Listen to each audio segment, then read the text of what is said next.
এবার টিএসসি যে সেন্টার সেখানে আমরা কারচুপি দেখতে পেয়েছি। আমাদের অবস্থান পরিষ্কার, যারা নির্বাচন বানচাল করতে চায় তাদের বিরুদ্ধে বিশ্ববিদ্যালয় প্রশাসনকে ব্যবস্থা নিতে হবে, তাদেরকে অ্যারেস্ট করতে হবে, তাদেরকে থানায় দিতে হবে এবং তাদেরকে যারা নির্দেশ দিয়েছে তাদেরকে খুঁজে বের করতে হবে। আমরা বিশ্ববিদ্যালয় প্রশাসনকে লিখিত অভিযোগ দিয়েছি। বিশ্ববিদ্যালয় প্রশাসন আমরা অনুরোধ করব দ্রুত সময়ের মধ্যে এই নির্বাচন বানচালের সাথে যারা জড়িত আছে তাদের সবার বিরুদ্ধে যেন দৃষ্টান্তমূলক বিচার আওতায় নিয়ে আসা হয়। প্রিয় সাংবাদিকবৃন্দ, আপনাদের মাধ্যমে আমরা ঢাকা বিশ্ববিদ্যালয়ের সকল শিক্ষার্থীদেরকে আহ্বান করব, এই ডাকসু নির্বাচন এটা শহীদদের আকাঙ্ক্ষা, এটা জুলাইয়ের আকাঙ্ক্ষা। এই ডাকসু নির্বাচন সফল করা সেটা আমাদের সবার একান্ত দায়িত্ব। নির্বাচন বানচাল করার জন্য যারা চেষ্টা করছে তাদের বিরুদ্ধে আমাদের ঐক্যবদ্ধভাবে রুখে দিতে হবে। আমরা দেখতে পাচ্ছি আমাদের যাদেরকে আমরা বন্ধুপতি মনে করি, আমরা যারা জুলাই সহযোদ্ধা ছিলাম, তারা আজকে এই নির্বাচনকে বানচাল করার জন্য একটা পক্ষ বিভিন্নভাবে ষড়যন্ত্র এবং চক্রান্ত করছে। সে জায়গায় আমাদেরকে দায়িত্বশীল আচরণ করতে হবে। যারা এই ধরনের ষড়যন্ত্র এবং চক্রান্ত করছেন আপনাদেরকে হুঁশিয়ার করতে চাই, এই ঢাকা বিশ্ববিদ্যালয়ের শিক্ষার্থীরা জুলাই বিপ্লব এই ঢাকা বিশ্ববিদ্যালয় থেকে শুরু করেছিল এবং খুনি হাসিনার পতন করেছিল।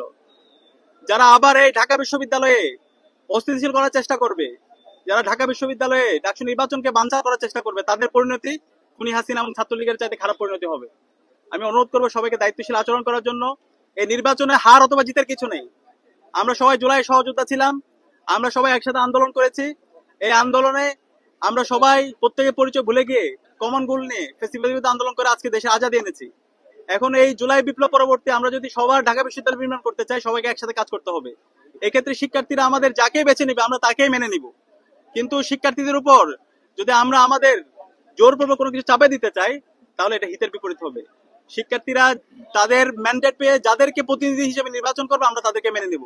আমরা আশা করব যারা বিভিন্ন ধরনের অস্থিতিশীল করার চেষ্টা করছেন, ষড়যন্ত্র এবং চক্রান্ত করছেন, আপনারা এই সমস্ত ষড়যন্ত্র এবং চক্রান্ত থেকে বেরিয়ে আসুন।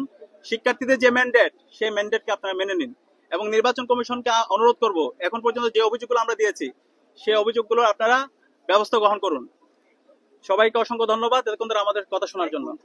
নমস্কার, আমরা সবাইকে অনুরোধ করেছি দায়িত্বশীল আচরণ করার জন্য। তো সবকিছুই সবার কাছে পরিষ্কার, প্রত্যেকটা সেন্টারে সিসিটিভি আছে এবং শিক্ষার্থীরা তাদের মতামত ব্যক্ত করেছে। এখন যারা নির্বাচনকে বানচাল করার জন্য বিভিন্ন ধরনের ষড়যন্ত্র এবং চক্রান্ত করছে তাদের বিরুদ্ধে আমাদের ঐক্যবদ্ধভাবে শিক্ষার্থীরা তাদের বিরুদ্ধে অবস্থান নেবে। আর আমরা দেখতে পাচ্ছি শিক্ষার্থীরা ইতিমধ্যে ছাত্র দলের যে আমাদের শিক্ষকদের সাথে যে আচরণ, তারা যে মব ক্রিয়েট করেছে সেটাকে নিন্দা জানিয়েছে। সুতরাং তারা যদি এই ধরনের পেশশক্তি প্রদর্শন করতে চায়, আমরা মনে করি জুলাই পরবর্তী প্রজন্ম এই পেশশক্তিকে আমরা মেনে নিব না। কারণ আর আরেকটা ব্যাপার হচ্ছে, এখানে সবগুলো কাউন্ট হচ্ছে ওএমআর এ এবং স্ক্রিনে দেখানো হচ্ছে। আমরা অবজার্ভ করছি, ছাত্র দলের বাইরে অবজার্ভ করুক। আমাদের চোখে যখন কোনো ত্রুটি চোখে পড়বে সেটা অভিযোগ আকারে দিই, আমাদের চোখে কোনো ত্রুটি চোখে পেলে আমরা অভিযোগ আকারে দিব। এটা হচ্ছে সত্য। এখন আমি পার্সোনালি এবং আমাদের প্যানেল থেকে আমরা অবজার্ভ করছি যে সকাল থেকে যা দেখেছি আমরা আশা হতো, রীতিমতো আশা হতো শিক্ষকদের যে আচরণ দেখেছি, আমরাও এখন এটি বেশ কনসার্ন হিসেবে দেখছি আর কি, যে ওনারা আসলে কি চেষ্টা করছেন। এরপরও যেহেতু ব্যালট পেপার গুলো সংরক্ষণ করবেন এবং ওএমআর এ স্ক্যান করবেন, সবকিছু যেহেতু আর্কাইভ থাকবে, সেদিক থেকে আমরা শিক্ষকদের কাছে শিক্ষক সুলভ আচরণ চাই। শিক্ষার্থীদের অধিকার নিশ্চয়তার জন্য শিক্ষার্থীরা যে ম্যান্ডেট, যে মতামত দিচ্ছে সেটি সামনে চাই। এর ব্যতিক্রম কিছু করলে এটার বিরুদ্ধে আমরা দাঁড়াবো।